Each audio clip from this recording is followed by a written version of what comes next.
नमस्कार, आदाब, सत श्री अकाल। मैं हूँ दानिश रज़ा खान और आप देख रहे हैं बीएनसी न्यूज़ का खास कार्यक्रम द डीआरके शो। आज हमारे साथ में जो शख्सियत मौजूद है वह किसी परिचय के मोहताज नहीं और भीम आर्मी के राष्ट्रीय उपाध्यक्ष। तो मुलाकात करिए दत्तू मेड़े। बहुत बहुत स्वागत करता हूँ आपका। बहुत बहुत धन्यवाद आपका भी, आपने मुझे अवसर दिया यहाँ पर। हाँ, दत्तू भाई, पहला सवाल आपसे कि जन्म कहाँ हुआ, शुरुआती शिक्षा कहाँ तक हासिल की और ये लाइन को आपने क्यों चुना? देखिए, मेरा जन्म तो ग्राम लोनी में ही हुआ है और शिक्षा का है तो लोनी हाई स्कूल से शुरुआत हुई मेरी। फिर शासकीय उच्चतर माध्यमिक उत्कृष्ट विद्यालय सुभाष में भी मैं कंटिन्यू रहा। उसके बाद में मैंने जो जो मेरे हिसाब से करना था, समय के हिसाब से, गरीबी की स्थिति जैसी थी उस हिसाब से जो पढ़ना था पढ़ लिया।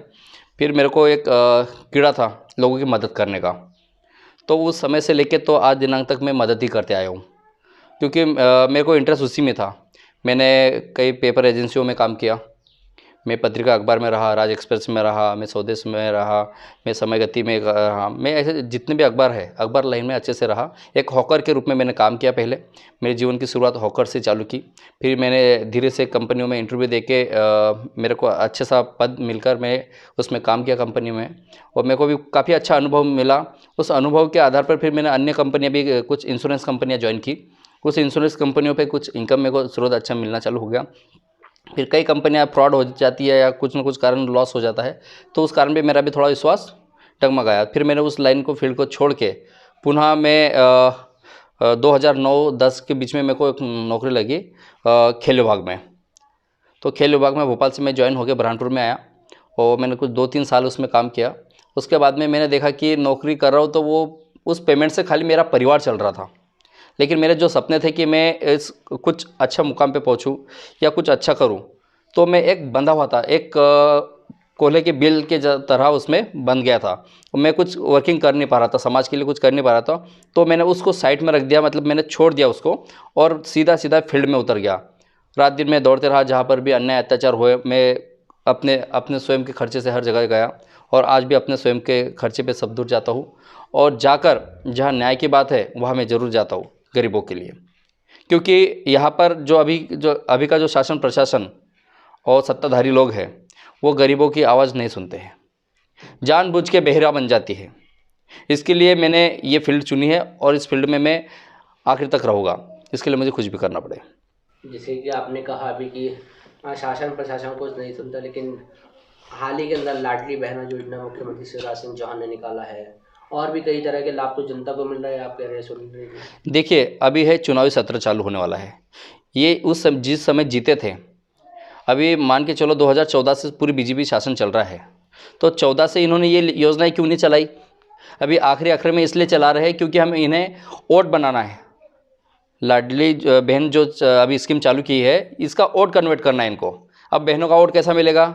तो इनको लॉलीपॉप दिया जाए, 1,000 रुपये का लॉलीपॉप दिया जा रहा है। ये लॉलीपॉप है, अभी उसको स्वीकृत होने में, आने में तब तक तो चुनाव आ जाएगा, और घुमा फिरा के फिर वही स्कीम, नई सरकार बनी तो हम क्या करें, फिर बदल जाएंगे। तो इस प्रकार के ये खाली लॉलीपॉप है, ये मदद नहीं है इन लोगों की। किन किन संगठनों की आपने अब तक की जो है राजनीति की है? देखिए, मैं तो शुरुआती से कोई संगठन से नहीं जुड़ा था, लेकिन अपने वहाँ पर भारतीय बौद्ध महासभा था, उस क्षेत्र में हमने काफ़ी अच्छा काम किया, लगे रहे एक दूसरे के सहयोग से। और उसके बाद में 2017 में ग्राम नेर से मैंने ख़ास तौर से ज़्यादा इंटरेस्ट लेना चालू किया, क्योंकि उस समय वहाँ पर जिस प्रकार से अन्याय हो रहा था उन लोगों पर, बाबा साहब की प्रतिमा बिठाने पर इतना इतना विरोध, जहाँ तक कि नेता भी अंडरग्राउंड उनको सपोर्ट कर रहे थे, प्रशासन भी सपोर्ट कर रहे थे। यहाँ का जो जातिवाद कल्चर है वह अभी भी दिखाई नहीं दे रहा है, लेकिन बहुत कुछ है, ये अंदर से चल रहा है। इसको ख़त्म करने के लिए समय लग रहा है। 2017 से लेकर आज दिनांक तक वहाँ पर किसी प्रकार का अभी तक सौंदर्यीकरण नहीं हुआ है। अभी भी बीच में हम जाके ज्ञापन दिया था इसमें, और ज्ञापन देने के बाद भी अभी भी कोई मूवमेंट नहीं हुआ है। अभी 14 पर वापस आ गई। तो यह कभी भी गरीबों की सुनते नहीं, संविधान निर्माता के बारे में तो नहीं सुन रहे। अभी एक बाबा यहाँ पर आए थे, अपने मिश्रा जी, पंडित मिश्रा, इन्होंने संविधान बदलने की बात कर रहे हैं। अब मुझे बताओ, ये देश धर्मनिरपेक्ष राष्ट्र होने के बावजूद भी ये लोग इस प्रकार की गंदी हरकतें कर रही है, और इन पर देशद्रोह का आरोप क्यों नहीं, मामला क्यों पंजीबद्ध नहीं हो रहा है? होना चाहिए इस पर। उसके बाद में धीरेन्द्र शास्त्री, ये भी हिंदू राष्ट्र बनाएंगे, हिंदू राष्ट्र बनाएंगे। तो यहाँ क्या यहाँ खाली हिंदू ही रहते क्या? यहाँ पर बौद्ध भी है, मुस्लिम भी है, सिख भी है, दुनिया भर के यहाँ सारे समुदाय रहते हैं। यह धर्मनिरपेक्ष राष्ट्र है।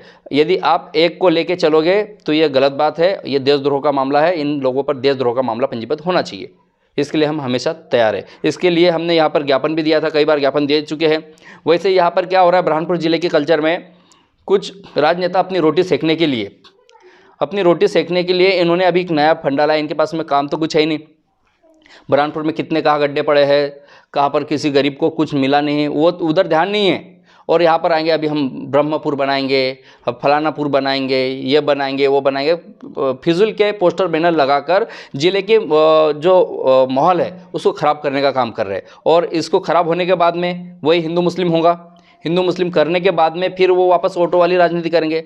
2008 में क्या हुआ था, हिंदू मुस्लिम करके चुनावी वाला कार्यक्रम हुआ था, दूसरा कुछ नहीं हुआ। विकास बताओ ना मुझे, कहाँ है भाई? वास्तविक बताए कि आप हमें विकास के लिए काम करो, हम आपके साथ में हैं। हमें कोई पार्टियों से कोई लेना देना नहीं है। हम तो मानवता के लिए काम करने वाले लोग हैं। जो अच्छा काम करेगा हम उनके साथ में हैं।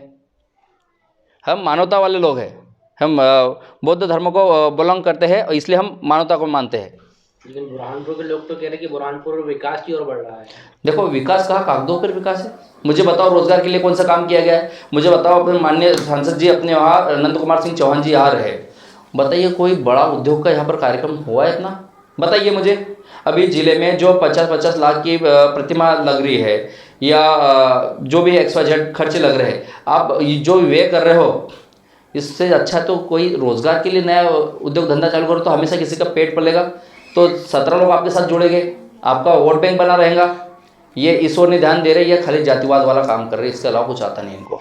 जिस तरीके से आपने कहा कि धीरेन्द्र शास्त्री, पंडित प्रदीप मिश्रा जी, इनके लाखों फैंस है, इनके बारे में देशद्रोह का मुकदमा दर्ज करना, ऐसी बातें अच्छी लगती है? देखो, आप हो या मैं हूँ, जो संविधान के विरुद्ध में बात करेगा वो देशद्रोह है। अपने आर्टिकल पढ़ लीजिए और उसमें देख लीजिए, उसके बाद बात कीजिए। हम तो संविधान की बात कर रहे हैं, हम संविधान के बाहर बात तो कर ही नहीं रहे। हमें ऐसा कुछ करना रहता तो हम उस पर हमला बोल सकते थे, लेकिन हम संविधान को मानने वाले लोग हैं।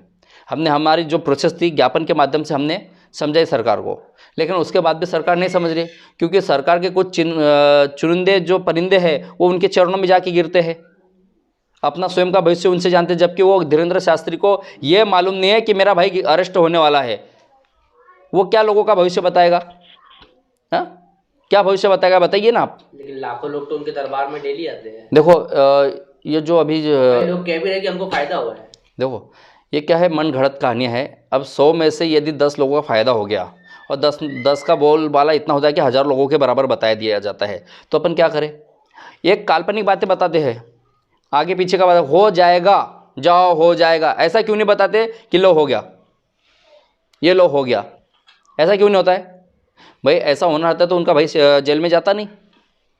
जाता क्या जेल में? बल्कि लेकिन बुरहानपुर के कुछ लोग भी वहाँ पे गए थे। बुरहानपुर क्या, में पूरी दुनिया से लोग जाए। अभी क्या है, ये इन लोगों को इस प्रकार से घेर के रखा है, अंधविश्वास में डुबा के रखा है। जब तक ये अभी मैं बता रहा हूँ, जो जितने भी ग्रंथ हैं वो सारे के सारे हिंदी में हो जाने चाहिए। संस्कृत में ऐसे ग्रंथ है कि वो लोगों को समझ में नहीं आ रहा है। कुछ उसमें ऐसी चीज़ें लिखी है कि आप लोगों के विरोध में लिखा है, लेकिन हम लोग हमारे खिलाफ में लिखा है, लेकिन हम समझ नहीं पा रहे क्योंकि संस्कृत हर किसी को नहीं आ रही है। तो संस्कृत का भी मामला है। क्यों नहीं पंडित हमारे को बता रहे कि इसमें इस प्रकार का लिखा है? बहुत से ऐसे स्लोगन हैं कि वो अपना बैंड बजा दे रहे हैं, लेकिन अपन समझ नहीं पा रहे। पंडित की वाहवाही करने में लगे हुए, है जो बता रहा है वही हो रहा है। तो देखो क्या है, ये एक प्रकार का माहौल ख़राब कर रहे हैं। ये एक एजेंडा पे काम कर रहे हैं, हिंदू राष्ट्र बनाना, ये करना वो करना। ये ऐसा कुछ भी नहीं है, हिंदू राष्ट्र कोई बनने वाला नहीं है। इनका एक ही है कि हम कैसे भी जाके सत्ता में बैठ जाए। सत्ता में बैठने के लिए सब लड़ाई चल रही है, दूसरा कुछ नहीं है। जनता के हित में आपने अब तक किन किन जो है कौन कौन से आंदोलन किया है, थोड़ा सा बताइए। देखो, हम तो जो वास्तविक परेशान आदमी होता है, परेशान कौन सा होता है? गरीब और लाचार।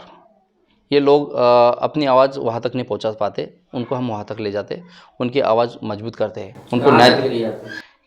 जिला कलेक्टर है, न्यायालय है, ऐसी जगह हम ले जाते हैं, न्यायालय के माध्यम से उनको न्याय दिलाते हम। और समय पे आने पर हमको हमारे पास से भी कुछ करना पड़ा तो हम भी करते, कलेक्शन करके करते, लेकिन करते मदद। जब तक शासन का कोई लाभ नहीं मिलता तब तक हम अपने पास से भी लाभ उनको दिलाते हैं। एक दूसरे से मदद करवा के कर देते हैं। अब देखो ज़िले में बहुत से ऐसे लोग हैं जो बता रहे कि हम पीएम आवास दे रहे हैं, ये दे रहे वो दे रहे। भेदभाव भी क्या चल रहा है अभी, ग्रामीण को तुम कितना दे रहे हो और शहरी को कितना दे रहे हो, इधर 2.5 लाख दे रहे हो, इधर 1 के आसपास दे रहे हो। तो ये भी तो भेदभाव चल रहा है। ऐसा क्यों? पैसा तो उतना ही लगना है मकान बनाने में। तो ये भी तो चीज़ें, ये तो पॉलिसी है, वो तो सरकार की योजना है। सरकार की योजना है। ये सब घुमाने फिराने वाली योजना है। मुझे बताओ, मकान बनाने में उतना पैसा उधर भी लगा, महंगाई का ज़माना है, उतना पैसा इधर भी लगना है क्या? ग्रामीण में सस्ता हो जाएगा क्या लोहा? वही ग्रामीण में सस्ता क्यों नहीं मिल रहा है फिर लोहा? मुझे बताइए, लोहे का भाव यदि 7,000 रुपये तक पहुंचा है, बरहमपुर वालों को भी 7,000 रुपये मिल रहा है, फिर ग्रामीण को भी 7,000 क्यों मिल रहा है? उसको कम मिलना चाहिए, ऐसा होना चाहिए ना। तो ये सब क्योंकि लोहा उन्हीं का है, गिट्टी खदानें उन्हीं की है, हर चीज़ तो उनका है, हमारा क्या है? गरीब का कोई ठेका है? बताइए आप, कौन सा ठेका है इसका? बताइए। इनको खाली दारू के ठेकों पे भेजा जाता है, जाओ पियो और हमारे को कमाई दो। नशे में ऐसा डुबा के रखा है हम लोगों को कि हम अभी भी उभर नहीं रहे। 2 प्रकार की चीज़ों में डुबा के रखा है, एक अंधविश्वास में और नशे में। ये 2 चीज़ों में हमको डुबा के रखा है। और तीसरा काम है बेरोजगार। तुम किसी भी लायक नहीं रहोगे। नशे से याद आया कि आपने नशा मुक्ति अभियान भी चलाया है, उस बारे में थोड़ा बताइए। देखो, हम तो सभी काफ़ी समय से इसमें प्रयास करते आए कि हमारे जितने भी मोहल्ले होते हैं, हमारी बस्तियाँ होती है, उनमें जा के उन परिवारों को हम, उनकी परिवार की महिलाओं को समझाते हैं हम कि किस प्रकार से आपको क्या करना है। हमने इसमें प्रशासन का, पुलिस प्रशासन की काफ़ी मदद ली इस चीज़ में, और कैंपिंग के घर घर जाके कैंपिंग की है हमने। उसका असर रहा। कई जगह तो जात बाहर डालने जैसे क्वेश्चन भी सामने आए हमारे सामने कि जो शराब पीगा उसको जात बाहर डाल दिया जाता था। ये यहाँ तक कि एक्शन लिया गया। तो इसके डर से आदमी ने उस कुछ मोहल्लों में शराब भी छूट गई है। और अभी की जनरेशन आप देखिए, नशे से दूर है। पहले हमारा तबका बच्चे से लेके तो बूढ़े तक हम पीता था, लेकिन अभी हमारा युवा शराब से बहुत दूर हो चुका है। ये सभी का प्रयास है, आप लोगों का भी साथ रहता है, आप प्रकाशन करते हो, उससे जागरूकता आती है। आपका उस लाइन में धन्यवाद बोलता हूँ मैं। आपने कहा कि हम कलेक्शन करके जो है, जो पीड़ित होता है उसकी मदद करते हैं। आप ये करने पैसा कहाँ से आता है? क्योंकि कई लोगों का आरोप है कि भीम आर्मी का आप गलत तरीके से उपयोग करते हो उसके पद का। देखो, जब क्या है, जो बड़े राजनेता होते हैं ना, जब कोई नया उगता है, जैसे उगा तो इनका मार्केट डाउन हो जाता है। तो डाउन होने से पहले ही इस पौधे को कैसा काटा जाए, उसके लिए तंत्र विद्या लगाते अपनी कि कैसा क्या किया जाए। इन पे हम पे झूठे मुकदमे दर्ज कर दिया जाएगा। आज तक कोई सिद्ध कर दे कि हमने किसी से अवैध रूप से 10 रुपये मांगे, ये सिद्ध कर दे भाई, ये सिद्ध कर दे कि हमने 10 रुपये किसी प्रकार से किसी से मांगे। आज तक हमने क्या किया है? हमने आपसे बोला कि दानिश भाई, वहाँ आदमी भूखा सोया है, उसको खाना खिला दो। यदि आपके पास 5 रुपये तो 5 रुपये हमसे लो, मेरे पास 2 रुपये है, इससे 2 रहे, ऐसा करके उसको भोजन के पैसे हम अरेंज करा देते। क्या गलत है? जब तक आपको सरकार से नहीं मिल रहा तब तक अपन मदद कर सकते हैं। व्यक्तिगत तो मानवता जिंदा है, भी मरी तो नहीं है, और ये करना चाहिए। लेकिन आपके कहने पैसा कहाँ से आता है? सवाल ये है। मेरे पास में क्या काम है? अच्छा, देखिए, मेरे पास में सबसे पहले तो मैं आपको बता दूं कि हमारा एक होटल था। उस होटल को भी ये राजनेताओं ने तोड़वा दिया झूठे आरोप लगा के। हमने एक बाबा साहब का अच्छा निर्माण किया है यहाँ पर लोनी में। उसमें भी देखा कि हमने राजनेताओं को नहीं बुलाया और गरीब 2 लोगों को पकड़ा, एक महिला एक पुरुष को, जो बुजुर्ग है, उनसे फिद्दा कटवाया।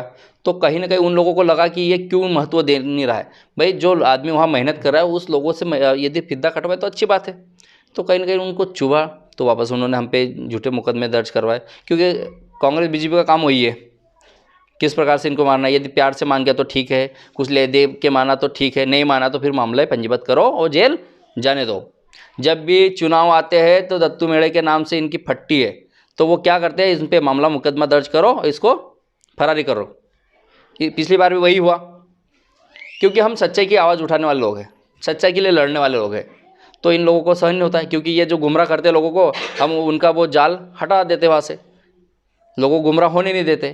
तो इस कारण वो हम लोगों को बायकॉट करते हैं। क्या क्या लड़ाई रही आपने सच्चाई के अब तक के? देखिए, जैसे बहुत सी जगह हमने क्या किया है कि कई को मकान नहीं मिले हैं, कई को राशन कार्ड नहीं बने हैं अभी तक, कई को पट्टे नहीं मिले हैं, कई को अभी भी अपने जिला हॉस्पिटल का मामला देख लीजिए आप, कि जिनको 10,000 रुपये सैलरी थी उनको 6,000 रुपये कर दिए डायरेक्ट। प्रमोशन के जगह पर डिमोशन हो रहा है। वो कलेक्टर के पास में जा रही है, तो कलेक्टर मैडम भी महिला होने के नाते उनको अच्छा रिस्पॉन्स देना चाहिए, तो बोलते करो तो करो, नहीं तो छोड़ो, जबकि उनको संतोषजनक जवाब देना चाहिए। एक महिला से आस रखती है। तो उनसे भी मेरा निवेदन है कि उन गरीबों के जो 10,000 रुपये तनख्वाह है वो कम से कम वही करे, क्योंकि अब महंगाई का इतना ज़माना है कि वो उनके बच्चों की फ़ीस कहाँ से भरेंगे, किराया भर के कहाँ से आएंगे। आया आयोग का पैसा ले रहे हो आप, जिनकी 1-1 लाख 1.5 लाख तनख्वाह है, वो तो सही तरीके से अपनी ड्यूटी नहीं निभा रहे। शासकीय हॉस्पिटल में दुनिया भर का गबन है, दुनिया भर की लूट मची, वहाँ किसी ने अपने ताकत नहीं दिखाई, इतना लूट गया तो। और ये गरीबों का काट के खा के क्या मतलब आ रहा है। लेकिन जो आरोपी थे उनको तो कार्रवाई भी हुई है। देखो ये खाना पूर्ति है, वास्तविक वहाँ के आंकड़े निकालेंगे तो आप भी जानते हो कि क्या है, ये खाना पूर्ति हुई है, दूसरा कुछ नहीं। फिर वो पैसा कलेक्शन क्यों नहीं हुआ है अभी तक, जो राशि वहाँ से निकली है वो कलेक्शन क्यों नहीं हुआ। कलेक्शन भी होना चाहिए था ना, क्योंकि बड़े बड़े संरक्षणों को मिल चुका है उसमें से, इसलिए उस मामले को फिर पोस्टपोन कर दिया गया। लेकिन आधे से ज़्यादा कवर हो चुकी है अब तक क्या नहीं, आप देख लीजिए, खाली कागजों में बताया जा रहा है, लेकिन ऐसा कुछ नहीं है। वो अपने ढाकने के लिए है, ऐसा कुछ भी नहीं है वहाँ पर। लेकिन 5 लाख रुपए एक से नगद जो है लालबाग थाना पुलिस ने जब्त की थी उस समय के आरोपी से। अरे भाई, वो तो खाली डेकोरेशन, तो मीडिया को तो दिखाना पड़ेगा ना कुछ तो, कि हम कुछ कर रहे हैं। पेमेंट काय का ले रही है, फिर काम करने का वो उनको बताना पड़ेगा कि हम काम कर रहे हैं। एक जगह से 5 लाख दिखाएंगे तो बताएंगे हम कवर कर दिया। तो क्या आप मानते ये फर्जी हो रहा है? बहुत कुछ फर्जी वाला चल रहा है, दूसरा कुछ नहीं। ये बताइए कि सरकारी आपको जो है नौकरी मिली थी आपने, लेकिन सरकारी नौकरी को जो है ठुकरा दिया, जबकि आज ऐसा माना जाता है कि जिससे करने सरकारी नौकरी उसी को जो है समाज अपनी बेटी देता है, क्या कहेंगे? देखिए, उस नौकरी से खाली मेरा उत्थान होने वाला था, मेरा परिवार का उत्थान होने वाला था, लेकिन ये हमारा लाचार समाज है, इस पर किसी का ध्यान नहीं है। यदि मैं भी उस नौकरी को लेके मेरा ही डेवलपमेंट करता तो वो बहुत बड़ी गद्दारी होती है, क्योंकि डॉक्टर बाबा साहब अम्बेडकर जी ने कहा था कि आप अपने कमाई का कुछ हिस्सा समाज पे लगाइए। लेकिन हमारी कमाई पूरी नहीं रहती, इतनी सैलरी होने के बाद भी हमको पूर्ति नहीं। आज भी कई हमारे भाई है जो आरक्षण का फ़ायदा ले रहे हैं, दुनिया भर की चीज़ें ले रहे हैं, उसके बाद भी मूवमेंट को बिल्कुल भी देख नहीं रहे। जब इनको पड़ेगी तब जाके इनको मूवमेंट दिखता है, उसके पहले से कोई तैयारी नहीं कर रहे हैं। इनको सीखना चाहिए कई लोगों से कि देखो अन्य भी कैसे एक दूसरे की मदद करते हैं, तो इन्होंने मदद करना चाहिए, तब जाके मूवमेंट चलेगा, जिंदा रहेगा, संविधान जिंदा रहेगा। बिल्कुल, हमारे सवाल आपके जवाब जारी रहेंगे, लेकिन यहाँ पे रोकेगा हम इस छोटे से ब्रेक के लिए, जब तक कि आप भी देखते रहिए बीएनसी न्यूज़।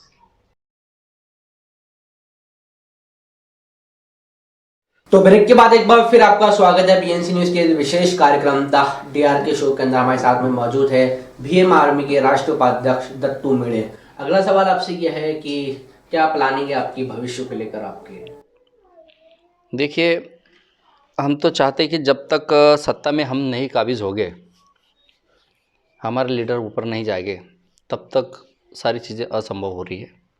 तो सत्ता का दरवाज़ा हमें जाना पड़ेगा, और सत्ता की चाबी हमारे हाथ में लग गई तो ज़रूर देश में कुछ अच्छा होगा। तो क्या चुनाव लड़ेगा? हम चुनाव नहीं लड़ेंगे, लेकिन हमारे लड़ने वाले तो है। खास नेता पहुंचना चाहिए, बहुजन नेता पहुंचना चाहिए वहाँ तक, तब जाके कुछ होगा। चुनाव लड़ने को लेकर क्या कहेगा आप? चुनाव लड़ने का तो कोई अभी मेरा मत नहीं है। हम तो सामाजिक गतिविधियों से ही हम अपना काम करते आ रहे हैं, और जहाँ तक है सामाजिक गतिविधियों से चलेंगे, लेकिन जो उस लायक है उस व्यक्ति को हमारा समर्थन जरूर रहेगा समाज में। दत्तू जी, जिले के माहौल को आप किस रूप में देखते हैं? देखिए, अपना ज़िला तो भाईचारा के लिए माना जाता है। कुछ गिने चुने लोग हैं जो ज़िले के माहौल को ख़राब करना चाहते हैं, गिनती के लोग हैं, क्योंकि उनको आगे राजनीति जिंदा रखनी है तो उनको ये काम करना पड़ता है। परंतु यदि यही काम हो इसमें कन्वर्ट कर दे, यदि किसी गरीबों का काम करे, रोज़गार का काम करे, महंगाई पे काम करे, तो इनका वोट बैंक ऐसा भी बन सकता है। परंतु ये ईश्वर नहीं काम करते, ये काम करते हिंदू मुस्लिम का करना है। इनको नाम कैसा परिवर्तन करना है, जैसा कोई मुस्लिम नाम हुआ कोई शहर का, उसको कैसा चेंज करना है, तो ये चीज़ें दिखाकर मुस्लिम भाई को एकदम कट्टर दिखाकर वो इस प्रकार से अपने वोट बटोरने का काम करते हैं। परंतु मैं इनको बता दूं कि इतिहास आप उठा के देख लीजिए, यदि आप नाम चेंज करने से आपको यदि कुछ मिलता है तो देख लीजिए कुछ नहीं मिलने वाला है। मुझे बताओ क्या क्या चेंज करोगे आप? क्या किले चेंज कर दोगे? क्या ये मकबरे चेंज कर दोगे? क्या कुनी भंडारा चेंज कर दोगे? क्या मुझे बताओ कि ताजमहल, काला ताजमहल चेंज कर दोगे? क्या क्या चेंज करोगे? ये भी अपना स्वयं का निर्माण करो, फिर नाम चेंज करना। भाई नाम चेंज करने के लिए पहले आपको उसको डेवलप करना पड़ेगा, उस लाइक बनाना पड़ेगा, तब वो आपका बसा हुआ होगा। आपने तो सब रेडीमेड, आपको रेडीमेड धरोहर मिल गई है, बस तिलक लगाने वाले काम चल रहे हैं। तो भाई स्वयं भी कुछ करके दिखाओ। यहाँ की जनता जो परेशान है रोज़गार के लिए आज तक बताइए कि किसने क्या करके दिखाया मेरे को ज़िले में? बताइए आप। आज आप स्वयं बेरोज़गार हो, हम बेरोज़गार है। आखिर हम बेरोज़गार होते हुए हमने ये सोचा कि बेरोज़गार रहते हैं तो ये समाज का काम कर लेते, तो यही हमारा सब कुछ हो जाएगा। खाली बैठने से बेटर किसी की मदद में लग जा रहे हम। लेकिन आखिर कब तक? रोज़गार तो होना चाहिए। फिर नहीं कुछ किया हमने, हम आप लोगों के विपक्ष में बोलना चालू करेंगे तो वही हम पे आरोप प्रत्यारोप लगाकर हमें झूठे मुकदमे बनाकर जेल में डालो। मतलब यदि कोई आवाज़ उठाने वाला भी होता है तो उसकी आवाज़ दबाने के लिए ये झूठे मुकदमे करते हैं। और देखना आपके इस कार्यक्रम के बाद में पुनः कोई ना कोई मामला सामने आएगा आपके। तो हम इस मुकदमे से भी डरने वाले नहीं हैं। देखो अभी हम जेल की दीवारें और चौड़ी करवा लो, बड़ी बड़ी जेलें बना लो, पूरा बहुजन तैयार है जेल जाने के लिए, वही बैठ के खाएगा। खिलाओ कितनों को खिलाओगे? तो अब बहुजन जाग चुका है, गलत फहमियाँ ना पालिए। ये तुम हिंदू मुस्लिम करना, दलित मुस्लिम करना, ये सब छोड़ दो। अब ये बहुजन जाग चुका है, ये अभी करवट लेने वाला है। अभी तुम्हारी एक नहीं चलेगी। तुम बाबाओं को लाओ कि बाबाओं के बाप को लाओ। यदि बाबाओं का इतना चल रहा है तो उनको वह बॉर्डर पे भेजो ना, या ऐसे कोई दोरा धागा बांध के फेंके, इसको ख़त्म कर दे। भाई अपने देश में इतना सारा आरडेक्स आ जाता है, इतनी बड़ी घटना हो जाती है, उसका वो पता नहीं लगा पा रहे और पर्चा लिखे जा रहे। ज़रा एक पर्चा लिख के दो ना कि किसने आरडेक्स लाया था, जब उनके नाम आएंगे सामने तब पता चल जाएगा। क्यों नहीं बता रहे पर्चा लिख के? बताओ पर्चा लिखो, मैं चैलेंज करता हूँ आपको। लेकिन ये आस्था है, ये आस्था के नाम पर लूट है। हम किसी की आस्था को ठेस नहीं पहुंचाना चाहते, लेकिन आस्था के नाम पर ये लूट है। मुझे बताओ ये मिश्रा जी आए, कितना कलेक्शन करके चले गए?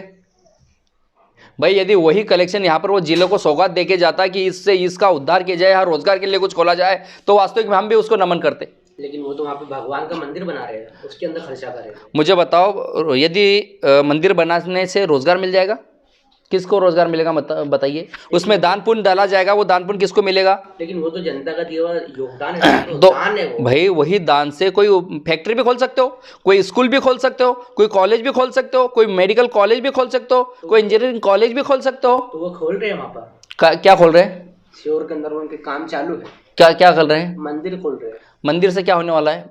भाई हमारे बच्चे आएंगे मंदिर में? अरे मंदिर में तो हमारे राष्ट्रपति को तक घुसने नहीं देते, तो मंदिर बनाने से क्या मतलब आ रहा है? स्कूलें बनाओ, अच्छी तालीम दिलाओ। तालीम दिलाने से हमारा देश आगे जाएगा, तरक्की करेगा। भाई शिक्षा से उद्धार हो सकता है। 2 लाइन में बोलता हूँ शिक्षा पर, नहीं किसी से लड़ना चाहिए, नहीं किसी से अड़ना चाहिए, नहीं किसी से लड़ना चाहिए, नहीं किसी से अड़ना चाहिए।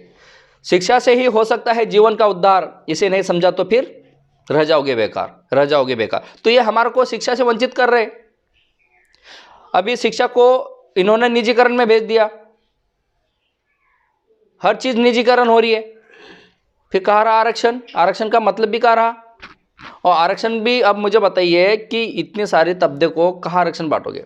अब मुझे बताओ कि ओबीसी को 27% के लिए दौड़ा रहे हो, और उन लोगों को 10% आरक्षण बैठे बिठाए मिल गया, ना कोई मरा, ना ही कोई खपा, ना कोई आंदोलन हुआ, 10% रेडीमेड आरक्षण मिल गया। मुझे बताइए कि आप जितनी भी हॉट सीटें हैं, ऊपर की सीटें हैं, वो न्यायपालिका हो या दुनिया की कोई भी पालिका हो, उसमें सबसे टॉप पर आपको कौन दिखेगा? ये भी देखिए, आप स्वयं का आकलन कीजिए। हम तो कुछ नहीं बोल रहे, आप स्वयं आंकड़े उठा के देख लीजिए। हमारा आदमी बताइए ना कहाँ बैठा है? बताइए कहाँ बैठा है? नीचे बैठा है, ऊपर नहीं, क्योंकि ऊपर का जो आदेश करेगा वही काम करेगा। लेकिन बीजेपी के अंदर कई सांसद ST के बैठे हैं, विधायक आपके हैं, उसके बाद में आप कह रहे हैं कि आपका आदमी नीचे बैठा है। देखो, कुछ खाना पूर्ति के लिए लोग हमारे चुन के वहाँ बैठे हैं, वो वास्तविक उनमें समाज के प्रति जिज्ञासा होती तो आज समाज में ये चीज़ें नहीं होती है, बेरोज़गारी नहीं होती है। बताइए उन लोगों ने क्या किया? ये समाज के लिए नहीं, ये ला के बिठाए गए लोग हैं। कठपुतली की तरह उनको बिठाया गया है, उनको ब्लैकमेल करके बिठाया गया है कि तुम रहो, नहीं तो तुम्हारा भी ईडी वीडी का काम लगा देंगे, चुपचाप बैठे रहो। तो वो जहाँ बोला वहाँ आग बन के साइन करने पे रहते हैं बस। लेकिन ईडी ये उन्हीं के पीछे लगाई जा रही है जिनके काले कारनामे हो। क्या आपको लगता है जिनको बिठाया गया है उनके काले कारनामे? भाई काले कारनामे हो ना हो, ये तो ऐसा उन पे जांच बिठा देते कि वो होते रहेंगे, बाद में कोर्ट में तुम सिद्ध करते रहो, लेकिन उस समय के लिए तो आदमी जूझता है। मुझे बताओ कि मैंने कुछ नहीं किया, ज़बरदस्ती मेरे पे 2-3 मामले लाद दिए। क्यों लाद दिया? कि मैं इसमें उलझा रहूँ, मैं दोबारा समाज की आवाज़ ना उठा पाऊँ, मेरे को समय ना मिल पाए, मैं कोर्ट कचहरी खेलता रहूँ, इसलिए ये चीज़ होती है। मतलब पूरी तरह से इसको कैसा तोड़ा जाए, इसकी आर्थिक स्थिति कैसा तोड़ा जाए, इस प्रकार से इनके क्रमबद्ध काम चल रहा है। ये बहुजन को आगे आने के लिए अवसर नहीं दे रहे। ये नाम के लिए हमारे कंधे पे हाथ रखेंगे, हमारे साथ खाना खाएंगे, लेकिन वापस वहाँ पर अच्छे से अच्छी बड़ी साबुन से अच्छा नहा के बाद में धोने का काम करते हैं। तो दिखावा वाला काम है, ऐसा कुछ नहीं। आप बोल रहे कि उस समय में शिवराज सिंह चौहान आपके उसमें आके बैठे थे बहादुरपुर गाँव में, तो भाई जब वोट थे उसी समय, अभी क्यों नहीं आ रहा है किसी के घर पे? कोई दलित परिवार के वहाँ क्यों नहीं जा रहा है अभी? कोई बहुजन के वहाँ क्यों नहीं जा रहा है अभी? लेकिन मध्य प्रदेश चुनाव था उस टाइम में, अब अगले दिन चुनाव वोट डालने थे, उसी दिन क्यों आया? उसी दिन वो गरीब के वहाँ घर पे क्यों रुका? उस गरीब के घर में ऐसी रातम रात में क्यों लगाई? रहना था जैसा था वैसा, वो कीचड़ का मकान था, उसमें कीचड़ में रहना था। ये भी तो चीज़ है। कोई गरीब से नहीं वो मुझे बताओ, रातम रात में वहाँ से उसके पास पैसा कहाँ से आया? एक दिन में कैसे का अरेंजमेंट हो गया? अब तक तो वो एसी में था। व्यवस्था हो सकती है। आज भी जाके देख लो, वो उसकी एसी चालू ही बंद है, उसी समय चालू थी, अभी देख के आओ, देख के आओ। अच्छा ये बताइए, बीजेपी की विकास यात्रा को आप किस रूप में देखते हैं? विनाश यात्रा है हमारा नाम, हम तो कहेंगे उसको, विकास नहीं विनाश यात्रा। किस रूप में विनाश यात्रा, थोड़ा बताइए। बेरोजगारी। मुझे बताओ विकास किस बात का है? जहाँ आदमी को रोजगार ही नहीं, वो अपने परिवार चलाएंगे कहाँ से? तुम दुनिया के कुछ चीज़ें दे दोगे और खाली कागजों पे दिखाओगे। अब तुमने नल योजना चलाई, जल क्या नाम था उसका, हाँ नल जल योजना। उस योजना में आपने घर घर नल लगवा दिए, लेकिन उनकी टूटी पे देखो जरा पानी आ रहा है क्या? मैं आपको अभी दिखा दूंगा। खाली ऐसे के ऐसे पिंड जैसा रख के चले गए हैं, कोई अब तक नहीं चली। तो ये खाली डेकोरेशन का काम है। जिस बुरहानपुर में आप रहते हैं, वहाँ के सांसद और वहाँ के विधायक के बारे में क्या सोच है आपकी? देखो ज्ञानेश्वर पाटिल जी बहुजन समाज के लोग हैं, परंतु वो अपने आप को बहुजन नहीं मानते, ये देखा गया है। उन्होंने खाली वोट लिया है। लोगों ने ये नहीं देखा कि वो बीजेपी का आदमी है, ये नहीं देखा। व्यक्तिगत चुनाव करके उनको लोगों ने जिताया, परंतु जिस हिसाब से उन्होंने काम करना चाहिए, उनको अवसर मिला है बहुजनों का काम करने का, वो अपनी लाइन नहीं पकड़ पा रहे हैं।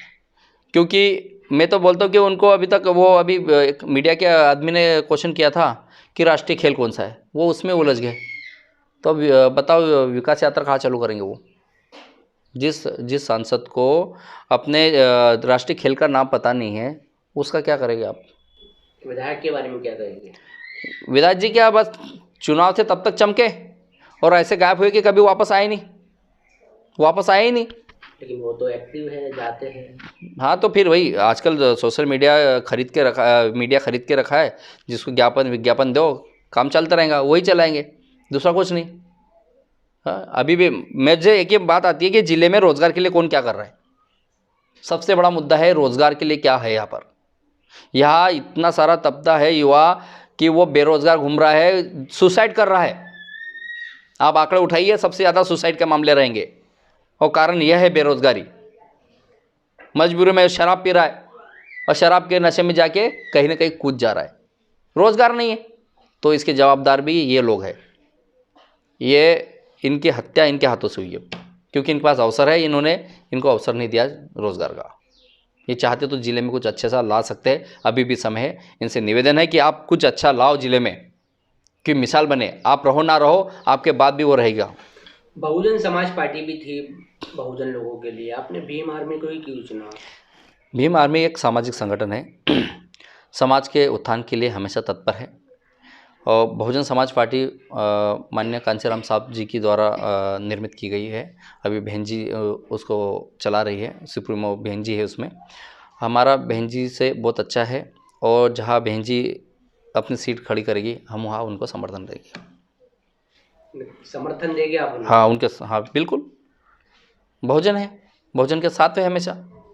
भीम आर्मी जो नाम है, हम्म। ये कुछ समय के अंदर काफ़ी इस नाम के अंदर उठाव आ गया है, हर कोई व्यक्ति इसको जानता है। आप भीम आर्मी के राष्ट्रीय उपाध्यक्ष हैं, बताइए थोड़ा कैसे क्या जो है स्ट्रगल रहा है पार्टी का? देखो 2017 से मैं इसमें नियमित हूँ और ख़ास तौर से ग्राम नेर में जो मामला हुआ था प्रतिमा का लेके, तो कोई संगठन आगे नहीं आ रहा था। तो उस समय मैंने भीम आर्मी ज्वाइन किया था और उसके बैनर तले सारे ज्ञापन वापन दे के उनको न्याय दिलाने का काम किया था।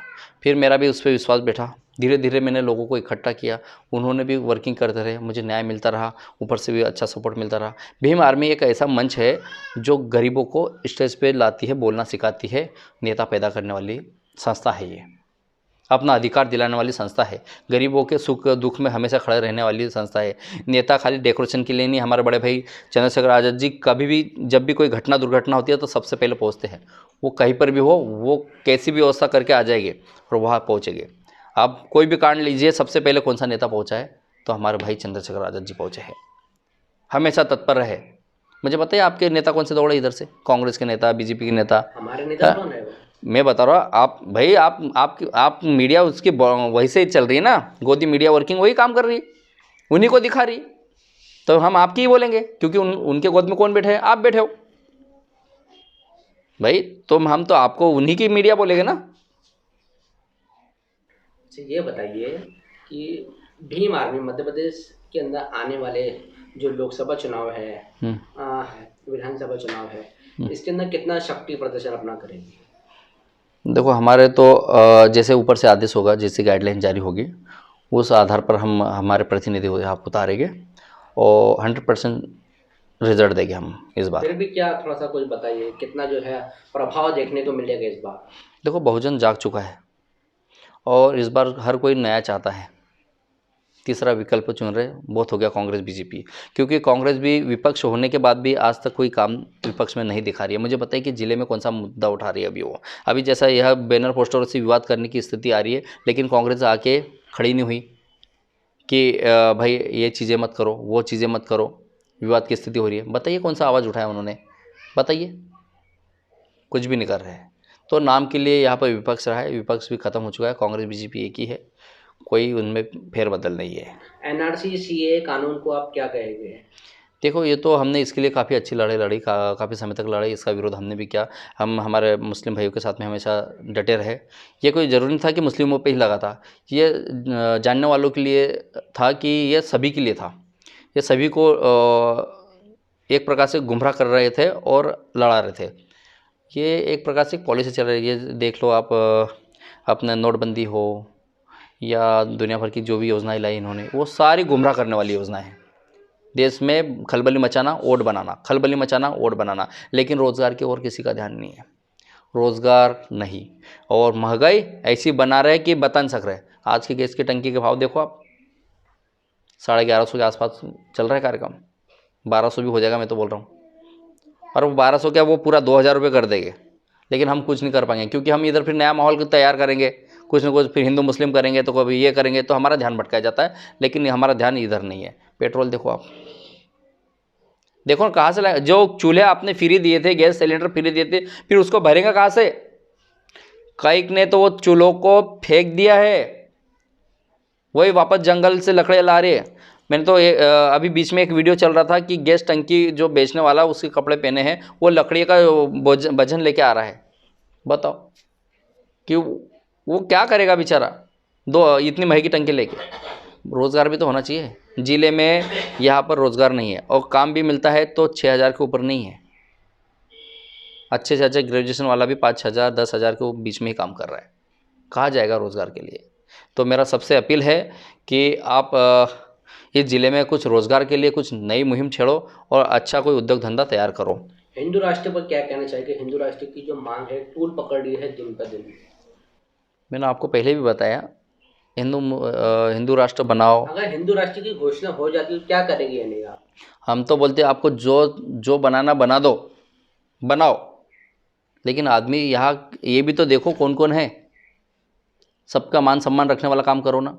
यदि आप संविधान को नहीं मान रहे हैं तो आप पर तो देशद्रोह का मामला बनना चाहिए। बनाओ, कैसा बनाते हो। जब तक संविधान है तब तक कोई राष्ट्र नहीं बनेगा। जिस दिन संविधान पर उंगली उठेगी उस दिन सबसे पहले हम रहेंगे आगे। जो भी करना पड़ेगा हम करेंगे। दत्तू जी इतने सारे अवार्ड रखे हैं यहाँ पर, थोड़ा सा इसके बारे में बताइए, कहाँ का कैसे मिले? अच्छा, मैं बता दूँ। सबसे पहले तो मैं ये बता दूँ आपको,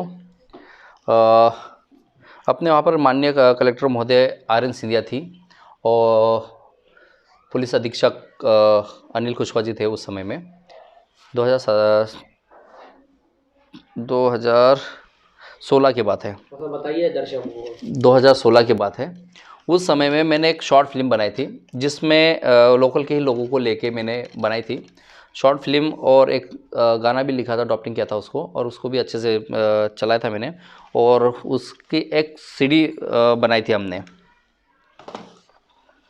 ये CD बनाई थी। इसका नाम था शॉर्ट फिल्म का शांता की समझ लाजो का घूंघट, स्वच्छ भारत अभियान अंतर्गत बनाई थी।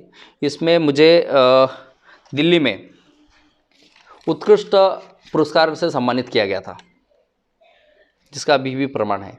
तो हम हमेशा देश हित में काम करते हैं। जो अच्छा काम है उसके लिए हम हमेशा तत्पर रहते हैं, वो कोई भी सरकार हो, उसके लिए हम अच्छे काम के लिए कभी पीछे नहीं हटते। और एक बात ये बता दूं कि जो स्वच्छ भारत अभियान है, संत गाड़गे महाराज जी जब भी कोई गांव में जाते थे तो जाने से, गांव में घुसने से पहले उस गांव में चारों तरफ घूम के वो सफाई करते थे। उसके बाद में अपना एक जगह कीर्तन के लिए बैठते थे। वहाँ पर एक ही चीज़ खास तौर से रखते थे कि 2 रोटी कम खाओ लेकिन बच्चों को पढ़ाओ। मतलब हमेशा उन्होंने शिक्षा की ओर अग्रसर होने के लिए कहा है। तो मतलब स्वच्छ भारत आज से नहीं चल रहा है, उस टाइम से चल रहा है, संत गाड़गे महाराज जी के टाइम से। तो इसीलिए हमने भी थोड़ा सा हमारा कर्तव्य निभाया और इस पर एक शॉर्ट फिल्म बनाई थी, इस पर हमको अवार्ड मिला। उसके बाद में ये जो सम्मान है ये हमारे को मिला था सन 2019 में राज रत्न अंबेडकर जी द्वारा बेस्ट समाज के वर्कर के रूप में, अच्छा काम करने के रूप में ये अवार्ड मिला था। उसके बाद में